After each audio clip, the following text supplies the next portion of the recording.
Yeah. So good afternoon, good evening to everyone, depending where you are. My name is Francesco Petruccione. I'm the interim director of NITheCS, and I welcome you all to this webinar. And I will ask now Dr. Mesias, who you can see with a very nice and fancy hat, to introduce our speaker, Professor Robert Faff, who is joining us from the University of Queensland this afternoon. So Mesias, please, over to you. Okay. Now, thank you very much, Professor Francesco, for the opportunity to introduce Professor Robert Faff from the University of Bonn Business School. Professor Robert Faff is the Associate Dean at the Business School and is a professor in finance. And we have met in Crete, Greece, this June, and we share a lot. And then what came out is that he is more interested in young academics, especially to help young academics to improve on their research career, especially to be responsible scientists, to do proper research. Especially what came out, Professor Robert Faff is an editor-in-chief for one of the highly reputable journal in finance, which is a Bayesian Pacific Finance Journal, and he has published a lot in a major reputable journal in finance. And so what he's interested in, especially, like I said, is for him to help young academics at doing good research. And he has a center for what we call the InSPiR2eS Centre for Responsible Science, which is a global platform that actually advocates for good research in science. So we engage with one another in Crete and Greece. Then he also proposed for me to be the node leader for this center for responsible science in Stellenbosch. So basically, then I was very much excited because then we could also extend the idea of being able to do good research in the African continent, especially around South Africa, also western part of Africa. So Professor Robert Faff, I'm really excited to introduce you today, and I hope participants will be inspired. We'll show them how to do research. He also introduced what we call the pitching research framework, which actually introduces you how to actually pitch your research in a way which is very consistent with many of the academic journals. Thank you very much, Robert. You have 1 hour. Thank you so much, Mesias, and also Francesco. Would you like me to preserve like 10-minute try? I mean, I'm not very good at this, but save 10 minutes at the end for Q&A, or do you think? Yes, please left 10 minutes for Q&A. Okay, all right. So I've got about 45 minutes. Let's see how I go, and maybe I'll just have to, well, I'll speed up, and I will share these slides with you. I'll send them. I don't think I remember to send them yet, but I do have a set of slides, and if I've got the ability to share the screen, which it looks like I do, I'll do that now. And if this works, you should now see in presentation mode the cover slide, which Mesias, in fact, you've seen quite a number of these slides before. I apologize to you, but all the others haven't. So the cover slide is a photograph taken from the center, almost the center of the campus of Bond University down on the Gold Coast. And it was a bit of a bad day. You can see that, well, the sun's shining. There's no clouds in the sky. And the campus is magnificent. It's just a lovely small campus. We're a small university, basically the only private university in Australia. And it's a lovely part of the world. And anyone in the audience, if you've been to Australia, I know Mesias has, If you've been there, you'll know what I'm talking about. If you haven't been, then you should put it on your list for the future. So what I want to do is just paint a bit of a brief picture of filling in some details, but not many. But NITheCS very kindly painted a little bit of a picture that really describes where I sit right now in terms of what I want to do with the remainder of my career, which I think still has many years to go, but I'm clearly much closer to the end than the beginning. And so when you've been in academia and researching for 30 to 40 years, you tend to learn some things, and I'm not unique. There's many, most people that get to the experience I have, they've learned a lot of stuff, and being able to pick the brain of someone that's been around and done research, I think is incredibly helpful and important, but it's not always that easy.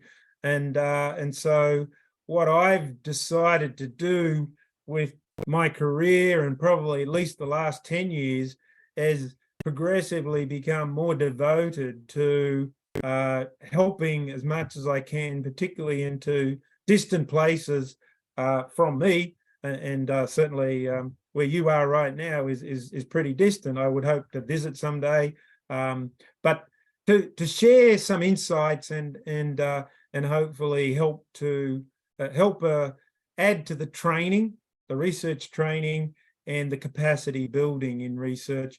But as Missy has pointed out, what's really important to me is doing this as responsible science or scientists. So the title I have here is a little bit different to what was publicized, but essentially it's trying to cover what I think are important messages for what I'm about, and ways in which I think I'm able to assist even from a long distance, but it goes beyond that as well, as NITheCS pointed out. The scalability of this really does excitingly link to this global reach, this global network. And the InSPiR2eS Centre for Responsible Science now has about 60 node leaders. We have about 5 based in Africa. It turns out, coincidentally, I just finished a Teams meeting with a new connection and a new node leader in Morocco. Ravi, I can't remember Ravi's last name. Ravi is at the African Business School in Rabat, and he's very keen to get involved and engaged. And there's a degree of overlap of engagement across these different nodes. I don't see any sense in having them all exactly the same. For me, it's much better to in a sense listen and engage and customize so that it adds the best value given the limited resources. But I think there's a lot of scalability that I have to offer. So in the plan today is to cover, I guess, 3 broad areas. Say a little bit about responsible science, and I could easily talk for 3 hours on that topic or more, but I'm going to limit it to much shorter, just a flavour. Then to talk about the pitching research framework, and it'll be a quick teaser. Again, I could probably talk for weeks on the pitching research framework, but I just want to whet your appetite, get you inquisitive, and then point you to resources and opportunities that are already there, available within your grasp to learn more at your pace, and not reliant on me or any particular person, reliant on you, I would say. So to empower you, I guess, to open that big world of exploration around responsible science, using the pitching research framework as an enabler. I'm going to try and paint the argument, or present the argument, that this framework is an enabler for responsible science. And I've got an example. In fact, I've got some slides that will point you to many examples. I suspect we won't have much time to delve into detail of the example I've got. And I'm already going to apologize to NITheCS. Without his knowledge, the example I've decided to use is based on one of his papers. And so there'll be some interpretation on my side, and NITheCS has already, I've been in contact with him about this. I won't go into the detail, but it's not to claim that it's a perfect representation of his work, but I think it will illustrate what this framework's about. So first, let's think about responsible science, and there's no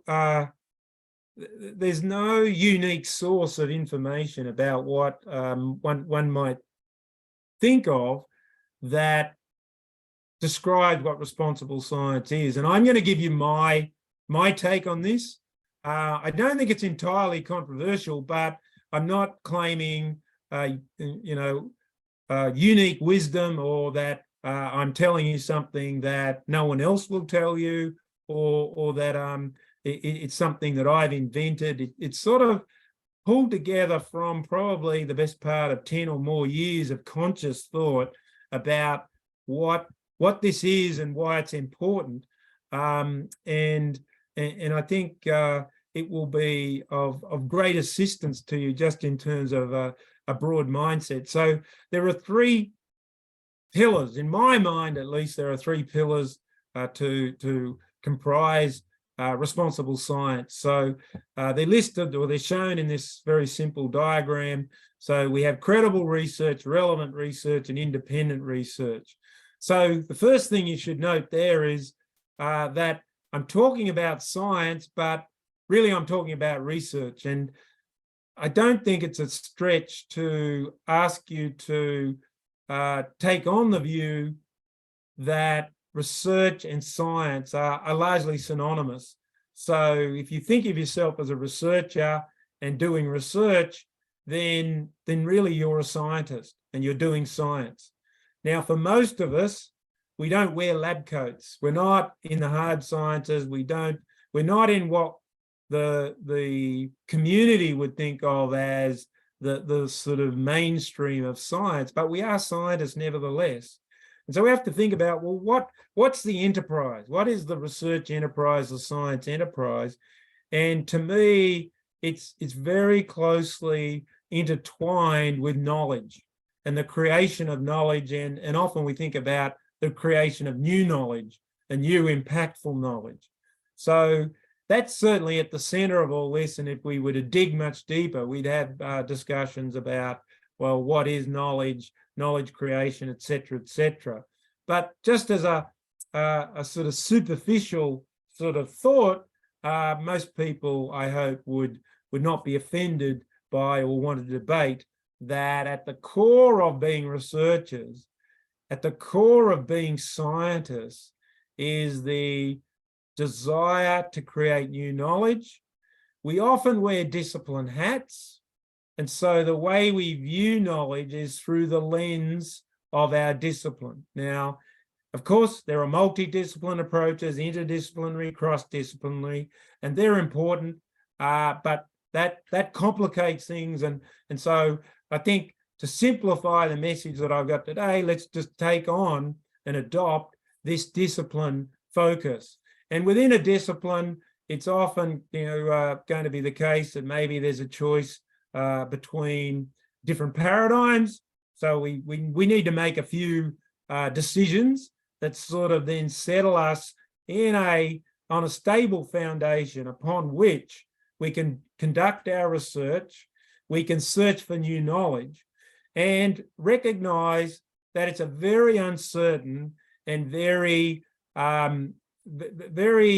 volatile or unclear path that will lead us to find new knowledge. But what we should be sure about, it is uncertain.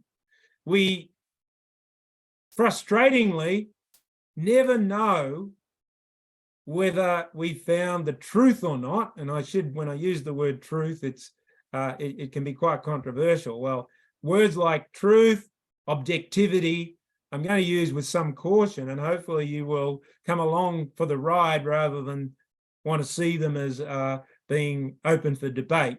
So as you know, as good as we can, a good working approximation of, well, what that we are objective, and that as a discipline-based researcher, we're trying to understand the world better from our discipline perspective. And so there'll be certain problems that we will see that you can view from a different discipline. And the different researchers from those disciplines will have their perspective. But in the end, I would argue, what they're all trying to do, the common purpose, is add to the stock of knowledge and understand and help the community of scholars understand how the world works with respect to that chosen topic and challenge that is from or informed by that particular discipline. And so when you're looking at a similar problem from different disciplines, you will get a different angle on how the world works. So credible research is sort of, I think, the traditional domain of what we think about when we're doing research. So it's about being rigorous. It's about having good motivation. It's about understanding the literature. It's about having three incredibly important building blocks totally and as strongly as we can designed and under our control as we can. And those three building blocks are the core intellectual idea, the data and sample. So I am assuming we're empirical researchers. We may be qualitative. I suspect most, if not all, in the audience are quantitative, and certainly that's where I've done the vast majority of my research, and that informs my thinking. But data can also be qualitative. So an idea, the data and the sample, and the tools, the method and the tools.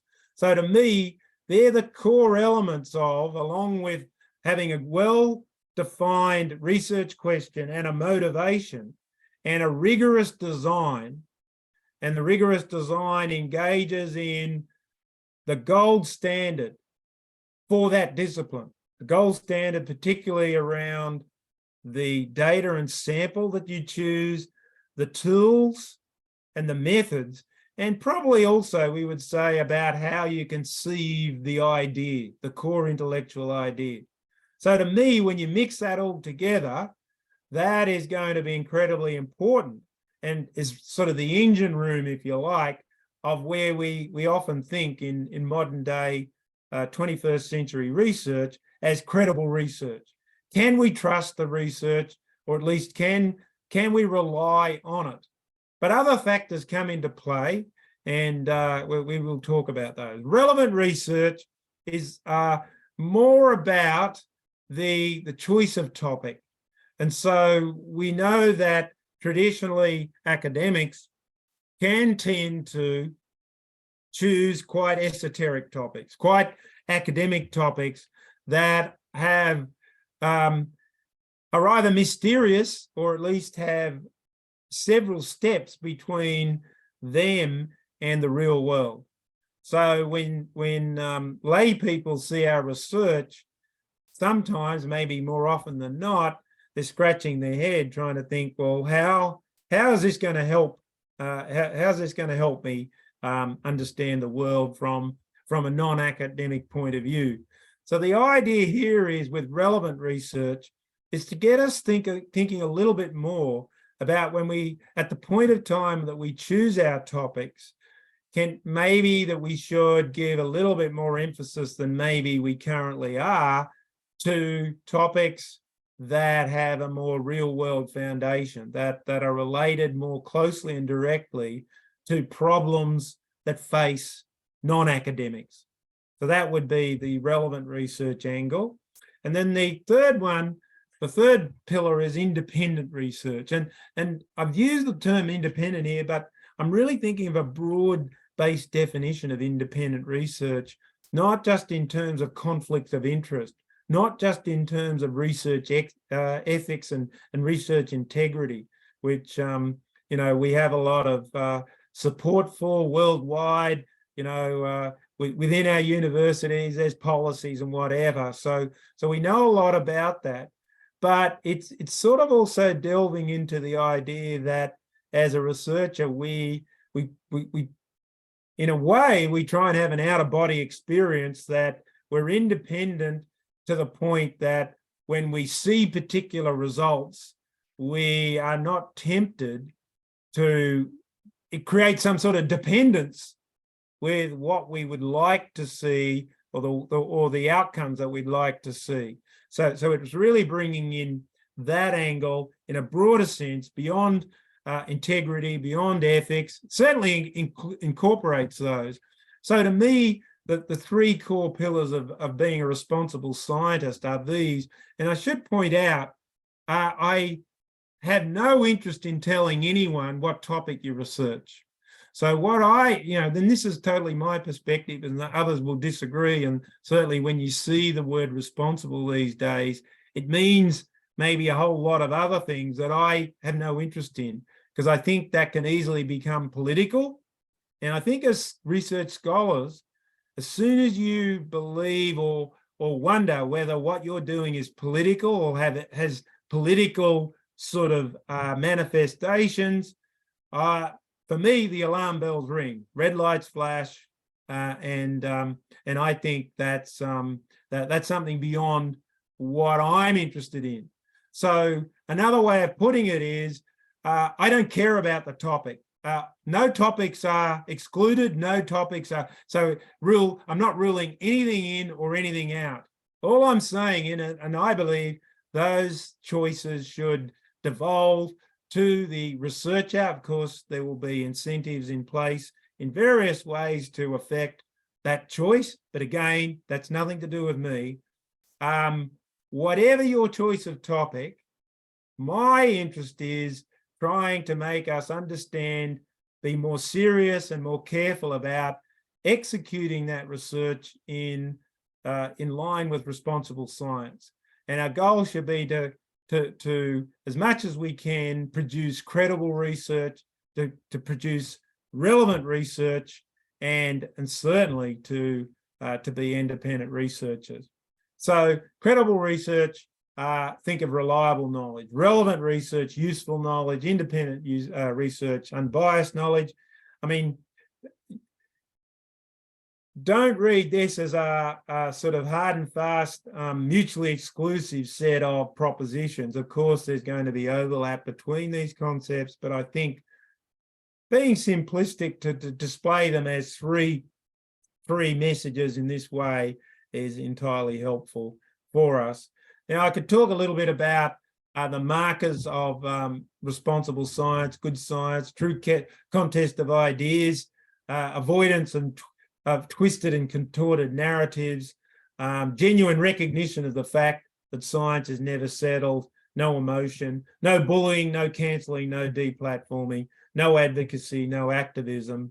And for me, having a passion is absolutely incredibly important. Many senior scholars will tell you that's almost the key ingredient. And I agree up to a point.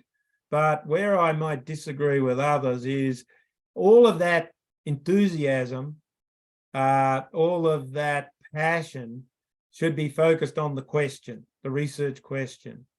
And we should be open-minded as to what the answer should be. Now, where the passion goes over the line and is about, well, I have to find this outcome, or then I failed, to me, that's a very dark place. That's a place that means you probably, let's take one of the things from this list, that you become an advocate and you're not a researcher. Now, it's not for me to tell you what is important in your life. I think my advice is, if something's important to you to the point where you can't be objective about it, by all means make it your hobby, but don't make it your research. Now, this is shameless self-promotion. There's many, many good sources of wonderful information about what I've been talking about. but I'm only going to promote one source, and that's the paper I've written on SSRN. It's called Responsible Science Matters, and you'll find a lot more detail there. And if you intrigued by the brief flavor I've given you, then I recommend you access that paper. It's totally free, and you'll find it very interesting. So let me now move to the pitching research framework. And the reason, so this could sit independent of what I've just said, and I've hinted to you why I think it's related to responsible science. To me, this framework, and you'll see in a minute why that I've already sown a few seeds. I've already mentioned some of the framework in talking about responsible science. For me, this is an ideal, simple framework that is an enabler. I'm biased. I'm going to tell you it's the perfect enabler for heading down the pathway of responsible science. So more shameless self-promotion. I don't know whether any of you have accessed the paper on SSRN, but all the blood, sweat and tears are here, although I've got many papers on SSRN that look at different aspects. But this is the main one. It's very easy to find. Pitching research. It's had more than 21,000 downloads now. I forget now. I think it's over 23,000 downloads. Its ranking has gone up a bit. Sorry, it's not ranked as highly as it was when I took this screenshot. The 160. I think it's about 180 now. There's a lot of papers on COVID, for example, that seem to get thousands of downloads within seconds. I'm a bit sick of COVID papers. But anyway, I mean, one shouldn't be too focused on where one ranks in the download list. So here's the framework. And I've already revealed to you that some of this I've sneakily mentioned in the first 20 minutes. It has 4 sections, and I've contrived it to have a sort of a V or sort of a sort of inverted pyramid shape to it. So it starts wide with 4, then 3 items, then 2, and then 1, with an extra +1 if you like, other considerations. So the first 4 are what I call the big picture anchors, and this is like very much like framing your research. Another way of thinking of it is hovering just one level above what it is you actually want to do. Well, the working title clearly is not doing that, but I like to think of it as that framing part. The basic research question, what I've got in mind here is probably a slightly broader version of what it is you're interested in, that would then give us a feel for the broader literature that you believe you're going to connect to. I then asked for key papers, and in fact, a favourite number of mine is 3. So 3 key papers. So I don't want you to tell me 5 key papers. I don't want you to tell me 20 key papers. I don't want you to tell me just 1 key paper. To me, I think 3 is a magic number, and the key papers are those that are most influential to you in terms of planning your research. So this framework that I'm talking about is designed as a prospective plan, but a very early plan of prospective research that you haven't done it yet. Now, projecting forward to a couple of minutes from now, the example I'm going to give you is a reverse engineered version of this, because I'm going to show you how to use this framework, or how you can use it to actually reverse engineer from an existing paper, which is not prospective, it's actually going back the other way. But the core idea here is a prospective tool at a very early stage in your research ideas or thinking. Motivation and puzzle rounds out this big picture anchors. So again, framing. So you want to motivate not just your paper, but you want to motivate, in a sense, at a general level, of similar papers to yours in the field. And if there's a puzzle that you believe, a meaningful puzzle, not a trivial one, because I've seen this many times where every student that I sort of teach decides that they've got a puzzle, and I suppose it depends on your definition of a puzzle, but the sort of thing I've got in mind is where it truly is puzzling, as opposed to you just put forward a motivation that gives a good reason for why you're going down this research pathway. So from the 4, we go to the 3 essential building blocks. And if you were paying attention about 15 minutes ago, you would have heard me refer to them when I was talking about credible research, because this is the engine room for designing and thinking about the rigorous research that you eventually want to do. And at the heart of that rigorous research will be a very sound and well thought through idea based on accepted theory, or you might even develop new theory. That we shouldn't rule that out. And if it's quantitative, we would often see, not always, but some type of prediction or hypothesis. So to me, all that is mixed in with the idea. Well, you then need data. You need data to be able to test this. It's an uncertain world. We don't know what the truth is, but we're trying to uncover the truth, and we're trying to collect evidence that might support or reject a hypothesis or prediction. So we want data that's fit for purpose. We want gold standard data that when scrutinized by an independent reviewer, they would agree that it's going to give us a good chance of getting an answer to the question and testing inferentially what evidence there is in support of or rejecting the hypothesis.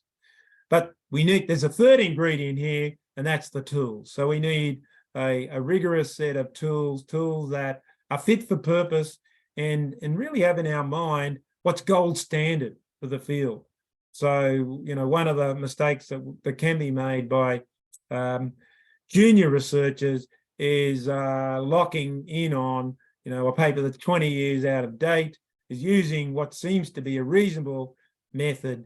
But if we were to look at the frontier of literature, we might find that method has now been discredited or been made redundant by much stronger methods, and often mixed up in all of this, particularly in disciplines that either directly or indirectly linked to economics.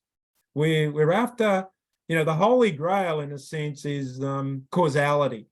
It doesn't mean that if you're doing an exploratory study, you're wasting your time, but many in the discipline, many in the field would feel the attraction and the appeal of trying to design a study that gives us evidence about whether variable X causes variable Y. But it's incredibly challenging and difficult to win that argument for reasons of endogeneity. And endogeneity would then bring us into discussion of, is there an exogenous shock? Is there a natural experiment? Is there reverse causality? What techniques and tools should we use to address those? So all of that is part and parcel of this rigorous approach that will hopefully deliver quality in our research. From then on, we go from, it's almost like a transition from quality to excellence. And where you're going to move the dial in terms of getting your research seen as not only quality research, but excellent research, in other words, high quality, is answers to, I guess, 3 questions. Certainly 2 questions, and then just the one bottom line. So excellence will require a very clear and compelling case of what's new, what's the novelty, what's the innovation in your research, and if it has to be more than trivial. So you can't say, I'm the first to look at this in country X. So that's not going to get you very close to excellent or high quality. And then the second question is, so what? Why is it important? Why do we need to know the answer to this research question? So to me, these are building on the notion of quality and credibility of research to to put it on steroids in a sense, and have us thinking of a little bit more ambitiously about trying to create high quality and excellence in our research. And then the bottom line that sort of is the superior challenge for all of us is, what contribution do we make? And it's one thing to try and figure out what that is, and that's no easy task. But the related and almost as big challenge is being able to articulate that and be able to write it up in a way that you can convince others. So identifying it and knowing what it is, and then writing it up and conveying it and compelling it in an even-handed way. And then there are other considerations which you can read about in the SSRN paper. But in a nutshell, this tries to get across a methodical mindset, and one that is leading us towards credible research, is leading us toward quality research, and being ambitious to deliver on excellence in our research. So the sort of a general advice I give to those that I talk about this is to be concise. So aim for about 1,000 words, and 5 golden rules, apart from doing your best at answering each of the 11 parts. But at a general level, trying to be as clear and focused and to the point as you can. Try and make it meaningful as opposed to superficial. Try and make it clear that you've put a decent effort in, as opposed to being very relaxed and lack of effort. And your goal should be to try and start a conversation, to communicate with someone. And typically you want to communicate with your supervisor or your research mentor. So the PRF, the Pitching Research Framework, is designed to allow research-enabled learners of any level and in virtually any academic discipline to identify the core elements of a viable and worthwhile empirical research proposal. So a little catch cry: connecting emerging scholars with research mentors. Now, shameless plug, which I've already had the plug for this, but just now to round it off, do yourself a favor. If you haven't downloaded the paper, Blood, Sweat and Tears are there. You get much more detail. It's sort of like an entry point for understanding how this framework could be an empowering tool for you, not only to kickstart your research and get you on track, but also as an enabling tool for responsible science. Now, if I look at the clock, it's 20 to the hour almost, and I said I would only last 10 more minutes and leave 10 for Q&A, so there's not going to be very long for the example, and possibly that's a good thing, because it might be a little bit too much torture for you to go through it in great detail. But I already have foreshadowed that without asking his permission, I've decided to showcase a paper that NITheCS sent me a PDF of a few weeks ago, but probably just after the conference we had in Crete. So implied roughness in the term structure of oil markets volatility. And it was April 25, 23, I think, that the draft was written. So working title is pretty easy because we've just seen it. So implied roughness in the term structure of oil markets volatility. Again, I'll just put the caveat in that NITheCS might not totally agree with what I've reverse engineered here, but we don't need to get into that debate. I think it's reasonably on track. So the research question is, how can the application of rough volatility models and deep learning improve the accuracy of oil futures pricing and the pricing of options on oil futures? So we can see this is elaborating a bit more on the title. It's clearly linked to the title, and it's getting us to think about what some of the core concepts will be. So what do we mean by, well, volatility models to start with, then rough volatility models? I think most people might be happy with volatility models. The concept of rough volatility models sounds a bit interesting. And we know the setting is basically oil, and it's futures and options on oil futures. Now, here is my go at extracting the 3 key papers. And I guess the one thing that, well, a couple of things I want to note here, and we won't have time to dig in detail. Notice they're all very recent papers. And to me, particularly when you're doing a prospective pitch, this is incredibly important. Not so much on a reverse pitch, because you're largely, your hands are tied in the sense that you're reading a paper and making a judgment about, well, what were the 3 most influential papers underlying the on the paper you're reading? And when it turns out they're all old papers, well, that's just the way it is. Now, in this case, we have the Horvath et al. Paper 2020. That's in the Science Journal of Financial Markets. We can see it's relevant just from its title, Volatility Options in Rough Volatility Models. The second one's Kang et al., again 2020. This one's Energy Economics, makes entirely a lot of sense, a high-level journal, relevant to oil, of course, and it's economic determinants of oil futures volatility, a term structure perspective. So we can see the obvious relevance just from the title. And Zhu et al. 2022, so last year was published, from stochastic to rough volatility. So again, we can see rough volatilities in the title. So titles should be reasonably indicative of the content, and just a cursory look will make us feel, I think, reasonably happy that these are quite possibly the 3 key papers. They might not exactly be the ones, but that's what I'm going to present to you. So this is where we'll skip over a little bit, but the motivation. So the field of financial derivatives pricing, particularly of oil futures, has seen significant advancements with the application of rough volatility models. These models capture the inherent complexity and irregularities of financial markets more accurately than traditional stochastic volatility models. However, their application in oil futures pricing remains relatively unexplored. And it goes on. So you can get a bit of a flavour there. It's trying to set the scene for why one might be broadly interested in this field. And so together, those first 4 items are the framing.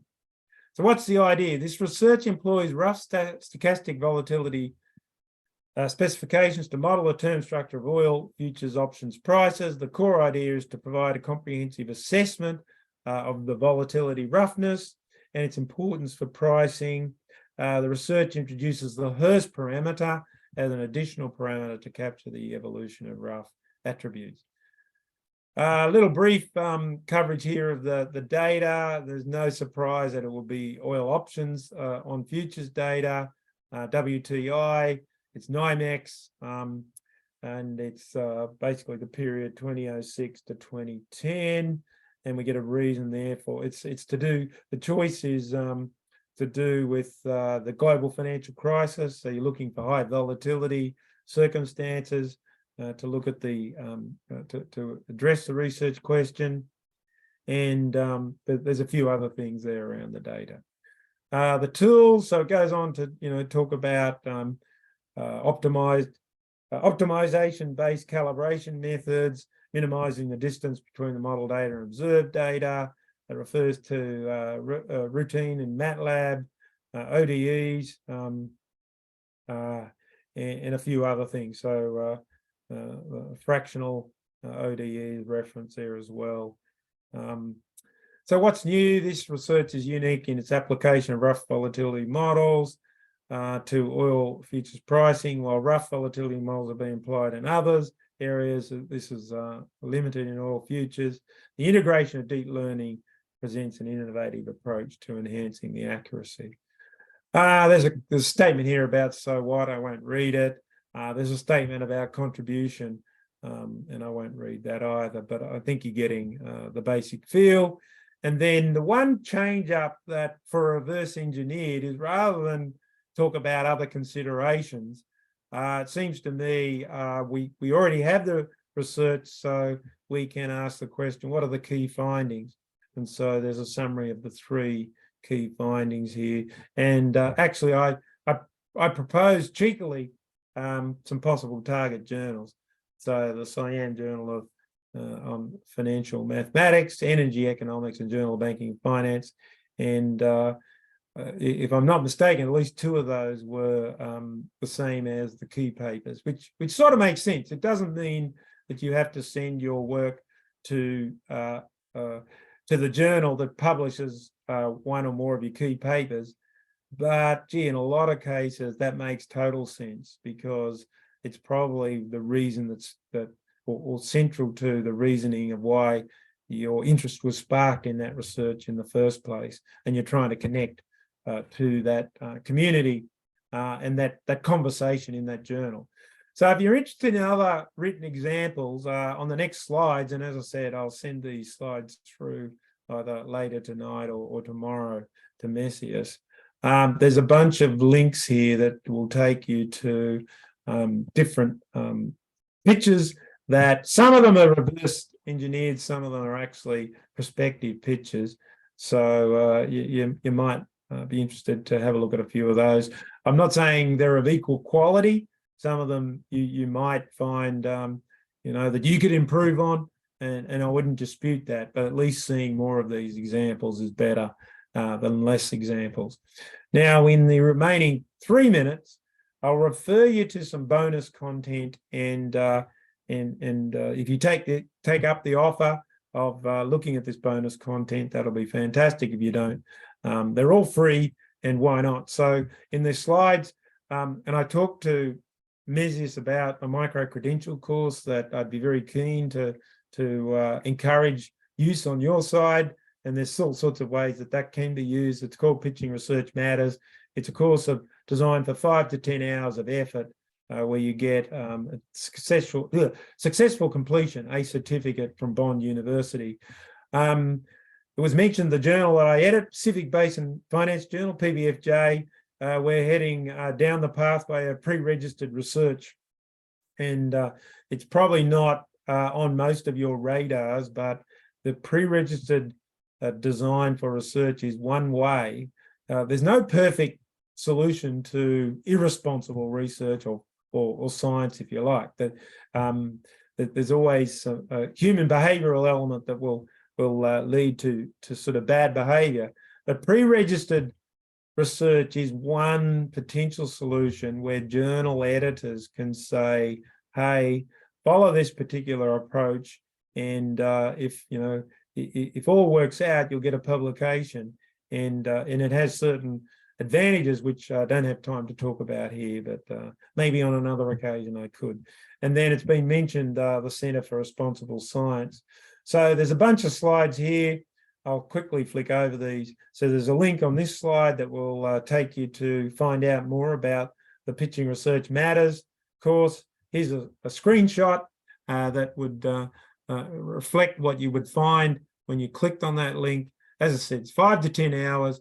The assumed knowledge is the learner is research enabled. So PhD students, I think, are one good notch above this. You're research focused if you're a PhD student. Research enabled, I've had the users that basically are third-year undergraduates. So they're not research focused, but they've got a degree, an element of research in their program, their undergraduate program, where you would say they're enabled. So there are 3 modules. They're divided into lessons. And if you get 70% in the final quiz, then you'll be entitled to this wonderful certificate that confirms you've at least achieved something. You've gone through that material and hopefully learned something about how to pitch your research in whatever context you have. So I'm not going to dwell on the pitching, the PBFJ initiative. There's a 4-phase design. As I said, I'd be happy to talk on this topic sometime in the future. I'd also be happy to talk in more detail about responsible science as well, generally.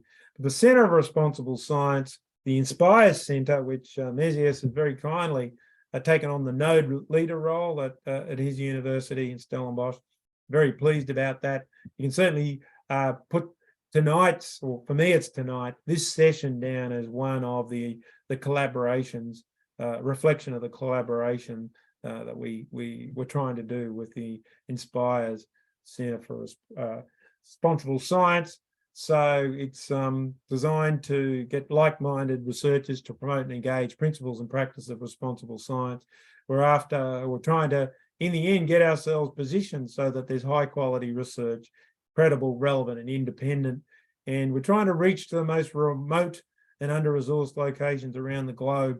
And for me, there's no more symbolic, and I hate to say this, but I think it's sort of true that the African continent is up for grabs here in terms of the way that we can impact and help young scholars. So the extent to which you can, and in terms of your NITheCS group, I'd be very pleased if we can involve you more generally with the InSPiR2eS Centre for Responsible Science. I'm certainly looking for more node leaders. This screenshot's out of date. We actually have 60 node leaders now. There should be 5 dots in Africa, but I'm very keen on recruiting many more node leaders. Someone said to me the other day, and I'll finish on this, when are you going to close the door for node leaders? And I sort of thought it was, well, I sort of get it, but I sort of thought it was quite strange because I'm very keen to make this inclusive. And to me, if we had a map here which was totally full of red dots, and you couldn't see any of the continents, I would be ecstatic. I mean, so I'm keen to recruit as many node leaders as possible to engage them independently, but then to work on the strength of communicating across the nodes, having initiatives across the nodes and collaborations across the nodes that will really ramp up and leverage the power that we can have. So I'm going to finish with that, and this is the update of who we have as node leaders in Africa. So David Mathava, Strathmore University. We've got Ahmed Imran Hundra, International University of Rabat. Joseph Akande, Walter Sisulu, so somewhere nearby there in South Africa. And in fact, this is a little out of date because Ravi from the African Business School is also a node leader. So with that, I know I've gone slightly over the time I said, but I'm happy to still invite a few questions if there are any. Thanks, Messias. Thank you very much, Robert, for such an informative session. Are there any questions? There is a question in the Q&A, Mesias, and if participants want to raise their hand, their virtual hand, I can click and give them the right to speak. Okay. So you can ask your question. You can just raise your hands, the online people, if you have any question. Okay, so there's a question here for you, Professor Faff. Instead of using 3 key papers, can I use 2 papers in 1 textbook? Yeah, look, I'm in the end, it's clearly there's no science to me picking 3. So I thought the question was, could I do 4 or whatever, or only 2? So 3 is just a starting point. And when I say papers, I'm thinking of perhaps the more traditional fields, which are very much about, well, where's the latest research? And textbooks don't normally fit that, fit that category. So I'm thinking of my answer as I'm talking, actually. And I'm a little nervous about a textbook as one, because, well, I guess it won't be an undergraduate textbook, so that's probably if I'm right there, that will be a good thing. So if it's a graduate textbook, and maybe one of the PhD, the extent to which it's a textbook for sort of coursework and PhDs, that would be more comforting. But I still think if there's no hard and fast answer of that's wrong, but I would to me, that starts a conversation. And that was one of the points that I tried to quickly stress, that the goal of going to the effort of pitching your research is get a conversation started. So I would be talking to the person with the textbook and saying, well, why have you chosen the textbook? Is there not a better choice in terms of something that we could say is truly at the forefront and the frontier of research? Because the one thing we know about textbooks is it takes a time for the latest research to get into the textbooks.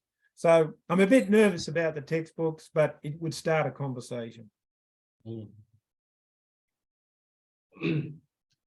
Okay, so there's another question here. Thank you very much for your presentation. I came a bit late, but I would like to know, how does one become a node leader? She's okay, especially from the University of Namibia. Oh, well, I'm very excited about Namibia generally. Well, A, because it's in Africa. B, it's another country that we don't have a node leader at. Yeah. I think the only concern,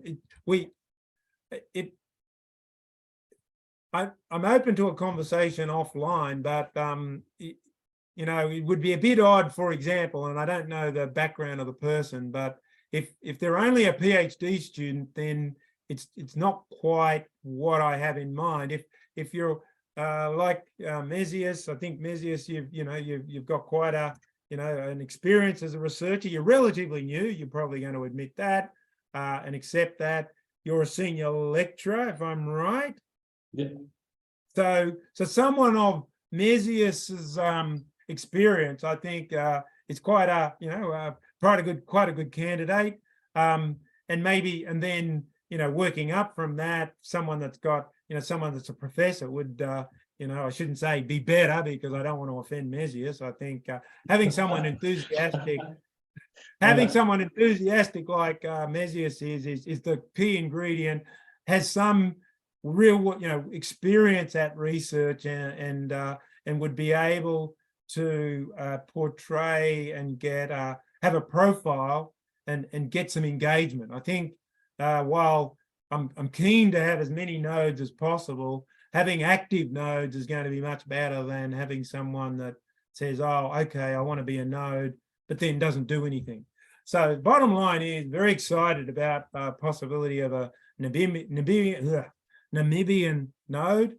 And if NITheCS, if you could help connect me to that person via email, or in fact, if you could, I'd be quite happy if you know that person, to have some sort of conversation to progress this. Okay, I'll get in touch with him and also chat a little bit more and get to know it much better. Then I'll connect. Oh, I see. I'm a senior lecturer. Okay. So this is sounding good. So Gabriel, his email address. I will well, Gabriel, I should talk. My email is rfaff@bond.edu.au. So I think I've got that right. So Gabriel, I'll take, I mean, probably it's late for me now, but if you could be kind enough to send me an email and we can chat about, maybe if it's not too much of an imposition, send me just a brief CV. I think things are sounding, encouraging. A senior lecturer, I can tell you probably been in the system for a little while. You will have done some research, and I'm very likely have a good profile, and I think we'll have a positive pathway forward. So that's exciting. Thank you. So I think in closing, let me just thank Professor Robert Faff for such an insightful presentation, especially on how to move toward incredible researchers and responsible science. I really find this, especially the pitching research framework, to be really, really helpful, especially with some of the major funders in Australia. I think accounting and finance, they use that as AFANS, Accounting and Finance Association of Australia and New Zealand, yes. Yes. So I'll advise that everybody who is interested, especially in developing how to pitch a proper research, to have a look at this paper on SSRN.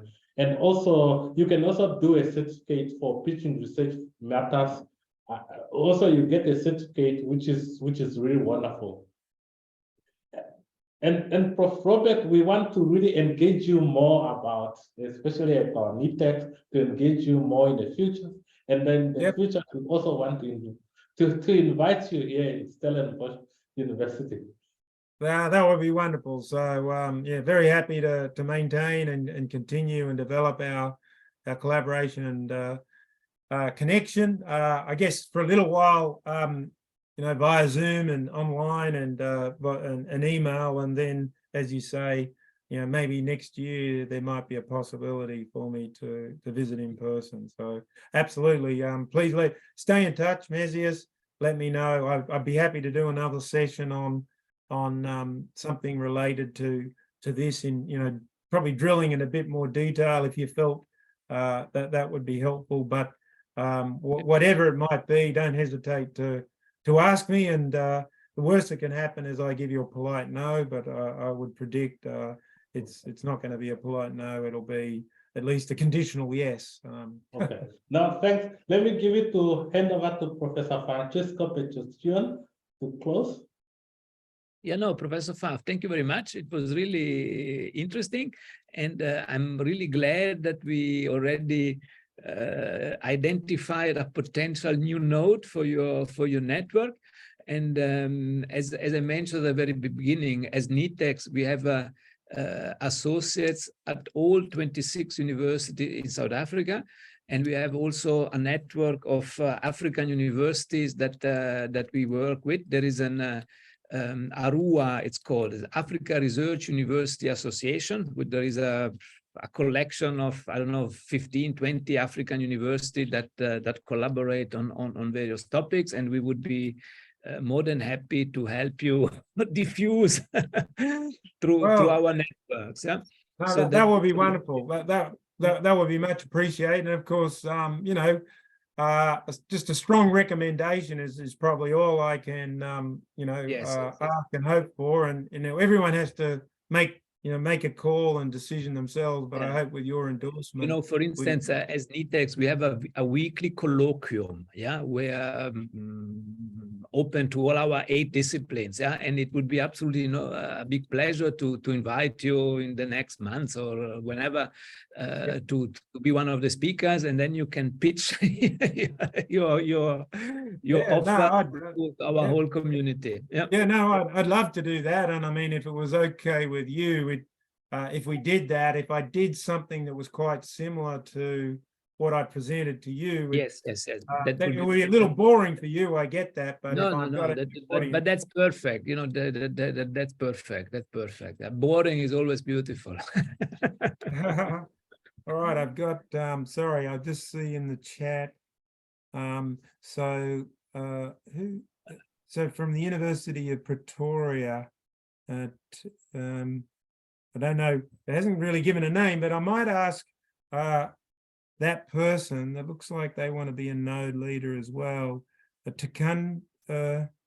you know Takundwa? Takundwa, I guess. I don't know, but what I can do, I can send you the list of all participants of this session. Yeah. Okay, now that would be good, and maybe we'll have them as part of it as well. Anyway, I know I'm burning up your time, so no problem. Appreciate the opportunity, and yeah, I'm very excited about pushing ahead with a very productive alliance, if you like, or collaborations, and let's see where it takes us. Yeah, excellent. No, thanks, Thank Robert, you very much. Especially that you accepted to give a talk late evening for you. No problem at all, because there's no alternative really. It's better late evening than sort of early morning for me, so very happy to do it. Agree. Okay, wonderful. Then thank you very much, Professor Faff. Thank you, NITheCS, for organizing, and I'm looking forward to interact again in the near future. Thank you very much. Thank you. Good. Thank you. Bye. Bye-bye. Bye-bye.